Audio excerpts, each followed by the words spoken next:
मुंबई सिर्फ एक शहर नहीं है बल्कि हर दिन चलती हुई एक इकोनॉमी है। लेकिन जब इलेक्शंस खत्म होते हैं तब सबसे बड़ा सवाल यही होता है, अब शहर में ग्राउंड पर क्या बदलेगा।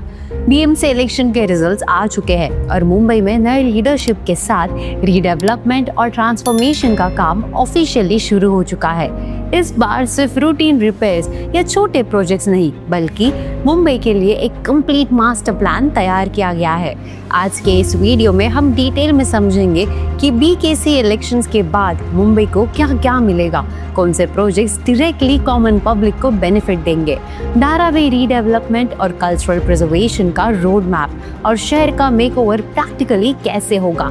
तो चलिए मुंबई के नेक्स्ट फेज को सिंपल और क्लियर लैंग्वेज में समझते हैं।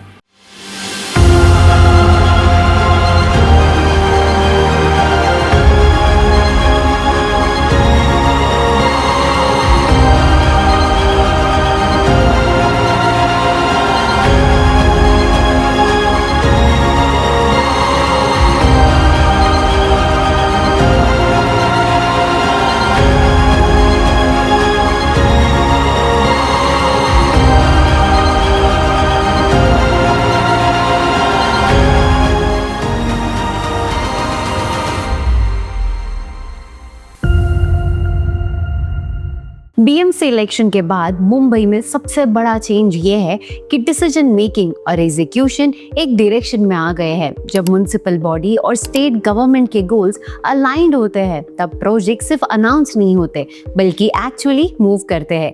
इसी वजह से इलेक्शन के तुरंत बाद ही बीकेसी ने रीडेवलपमेंट और इंफ्रास्ट्रक्चर प्रोजेक्ट्स पर काम शुरू कर दिया है। पुराने पेंडिंग प्रोजेक्ट्स को रिस्टार्ट किया जा रहा है और साथ ही एक नया मास्टर प्लान भी रोल आउट हो रहा है। सबसे पहले बात करते हैं उन बेनिफिट्स की जो डायरेक्टली कॉमन मुंबईकर को मिलने वाले हैं। पब्लिक ट्रांसपोर्ट में वुमेन के लिए बेस्ट बसेस पर 50% फेयर कंसेशन का प्लान है। इसका मतलब ये है कि डेली कम्यूट वुमेन के लिए ज्यादा अफोर्डेबल और एक्सेसिबल होगा। साथ ही बेस्ट बस फ्लीट को 5000 से बढ़ाकर 10,000 बसेस तक ले जाने का रोड मैप है, जिसमें इलेक्ट्रिक बसेस पर ज्यादा फोकस होगा। मेट्रो और रेलवे स्टेशन के आसपास मिनी और मिनी बसेस स्टार्ट की जाएंगी ताकि लास्ट माइल कनेक्टिविटी इंप्रूव हो। मुंबई जैसे शहर में गवर्नेंस का सबसे इम्पोर्टेंट एलिमेंट होता है ट्रांसपेरेंसी। इसीलिए बीएमसी एक AI based digital platform launch करने जा रही है, जहां budget allocation, project wise spending और एग्जीक्यूशन स्टेटस सब कुछ पब्लिक के सामने विजिबल होगा। पहले बजट अनाउंस होता था लेकिन पैसे कैसे और कहाँ खर्च हो रहे हैं ये क्लियर नहीं होता था। अब एम ये है कि करप्शन के चांसेस कम हो और पब्लिक का ट्रस्ट वापस आए। मुंबई का सबसे बड़ा पेन पॉइंट मॉनसून के टाइम फ्लडिंग है।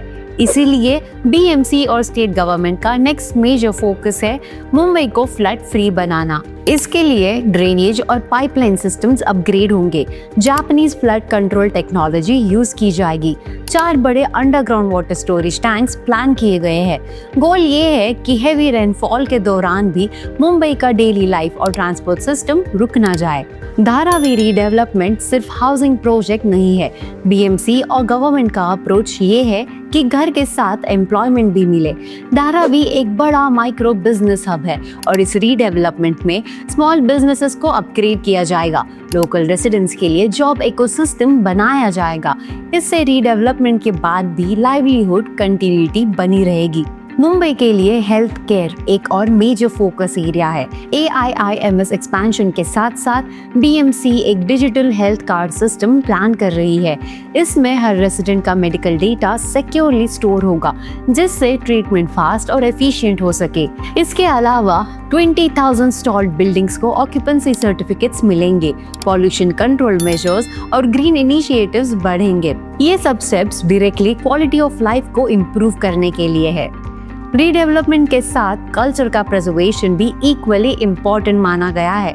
बीएमसी का प्लान है कोलीवाड़ा और ओरिजिनल विलेजेस का sensitive redevelopment, Marathi libraries, cultural centres और youth facilities, Mumbai fellowship and heritage programmes. Idea ये है कि डेवलपमेंट के साथ साथ मुंबई की आइडेंटिटी और रूट्स भी स्ट्रॉन्ग रहे।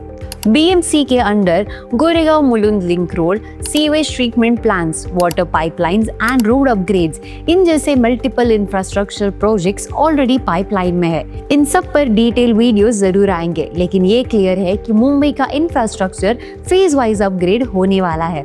BMC इलेक्शन के बाद मुंबई के लिए फोकस सिर्फ बिल्डिंग्स बनाना नहीं, बल्कि liveable, resilient and transparent city बनाना है। Flood control, transport, health, housing और कल्चर सबको एक इंटीग्रेटेड विजन के साथ प्लान किया जा रहा है। ये मेकओवर ओवरनाइट नहीं होगा, लेकिन ग्राउंड वर्क स्टार्ट हो चुका है। आपके हिसाब से मुंबई में BMC को सबसे पहले किस इशू पर और ज्यादा फोकस करना चाहिए? फ्लडिंग, ट्रांसपोर्ट या हाउसिंग? कमेंट्स में अपना ओपिनियन जरूर बताएं। ऐसे और वीडियोस के लिए nobrokeries.com को सब्सक्राइब जरूर करें।